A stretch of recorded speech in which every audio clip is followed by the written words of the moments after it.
ఇంటికాడ బెల్లం మార్కెట్కి వచ్చాం.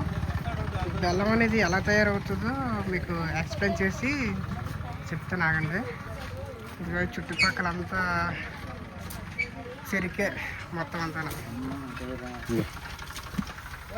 వీళ్ళు కనుక్కొని బెల్లం ఎలా తయారవుతుందో మీకు ఎక్స్ప్లెయిన్ చేస్తాను. బాబాయ్, ఎలా తయారవుతుంది బాబాయ్? ఎలా తయారవుతుంది ఇదంతానా బెల్లం? చెరుకు రసం తీస్తాం. రసం తీసాక ఈ పైపులో నుంచి ఇందులో పడుతుంది. ఈ పైప్లో నుంచా? ఈ పైపులో నుంచి. ఓకే బాబాయ్, చెప్తాను పోదు బాబాయ్. ఇది మోటార్ ఉంది కదా ఇక్కడ? అదే మోటార్. ఇక ఇది కసరా మోటార్ అని చెప్పి తిరుగుతుంది. ఇందులో కర్రెడతాం, చెరుకు నలిగిపోయి పిప్పు కింద వచ్చేద్దా. పిప్పని సపరేట్ అయిపోయి దీంతో పట్టుకుపోతాడు. ఓకే, ఎండేస్తాడు అక్కడికి.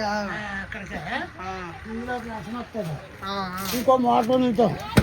ఇదేమో ఇలా వెళ్ళిపోయి పేడలోకి వెళ్ళిపోద్ది రసం. ఆ రసం మొత్తం అది మరిగించి రసం పచ్చడి ఇలా వెళ్ళిపోద్ది. వెళ్ళిపోయాక నేను తయారు చేస్తాను ఇక్కడ. అది మీరే చూసుకుంటారు ఇక్కడ? నేనే తయారు చేస్తాను ఇక్కడ. వాళ్ళు పొయ్యమంటారు. ఈ బాబాయ్ ఎక్స్ప్లెయిన్ చేశారండి.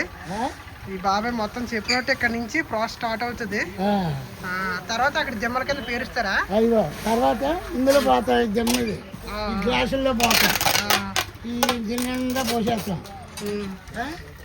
ఇంకా ఫ్రెండ్స్ గ్లాస్ కేజీ ఆరాక అలా తిరిగేసేస్తాం దిమ్మల కింద. దిమ్మలో 5 ప్యాకింగ్ చేస్తాం, 5 పార్సల్. ఓకే బాబాయ్. అక్కడి నుంచి ఎక్కెళ్ళి అక్కడేమో లోటు పెడతారు. మళ్ళీ తొక్కు అంతా ఇందులోకి తొక్కు దీంతే అగ్గి కింద ముట్టేస్తారా?